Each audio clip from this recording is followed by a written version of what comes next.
Nous sommes le 1er octobre et je vous propose de me suivre tous les mardis de ce mois-ci pour des épisodes spéciaux sur les contes de la crypte. Nous allons dans ce premier épisode découvrir cette série horrifique d'anthologie.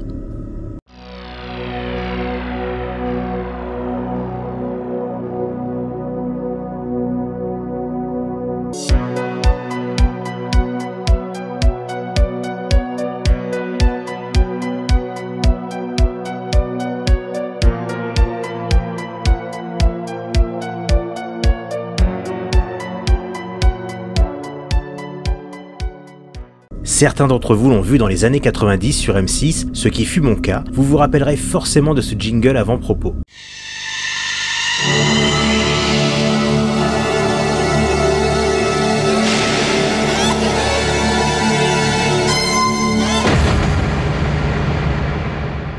Les Contes de la Crypte est une série diffusée aux États-Unis sur la chaîne HBO de 1989 à 1996 et chez nous en France de 1991 à 1996. La série a été inspirée d'une part par les comics de William Gaines et Hal Feldstein, Tales from the Crypt, mais également du film Histoire d'outre-tombe de Freddie Francis en 1972, à qui l'on doit d'autres films du genre comme Meurtre par procuration ou encore Dracula et les femmes avec Christopher Lee. Ici, il s'agit d'un film à sketch produit par la firme Amicus qui s'est fait une spécialité dans les films d'horreur dans les années 60. La série a également été inspirée d'un autre film, Le Caveau de la Terreur en 1973 de Roy Ward Baker, qui a travaillé entre autres pour Amicus avec Asylum et Les Cicatrices de Dracula pour la Hammer, une autre société de production de films d'horreur et fantastique dans les années 50-60.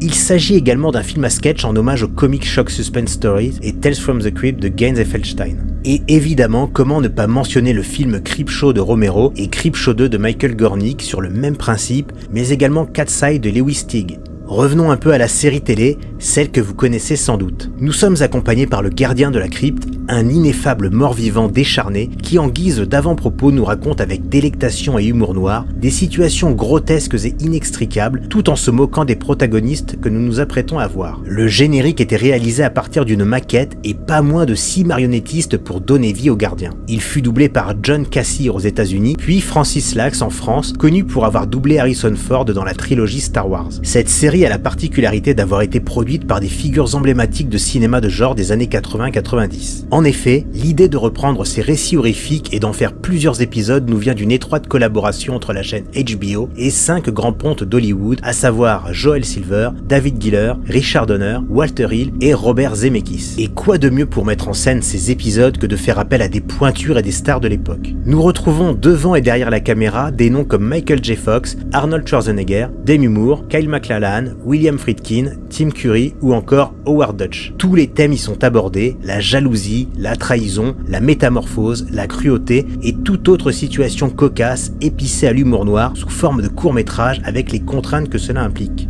Des grands noms de la musique ont travaillé à la réalisation de ces épisodes comme Alan Silvestri ou encore James Horner pour ne citer que, sans oublier Danny Elfman qui œuvra pour le générique. La série est composée de 7 saisons et 93 épisodes et connut une adaptation en dessin animé, Creepshow, une version plus édulcorée à destination du jeune public, diffusée chez nous dans l'émission M6 Kids le mercredi. Une trilogie a également vu le jour sur grand écran avec Demon Knight et La Reine des Vampires, mais face au succès relatif de ces derniers, le 3e film Ritual finira en direct to DVD et sera décorrélé de la trilogie.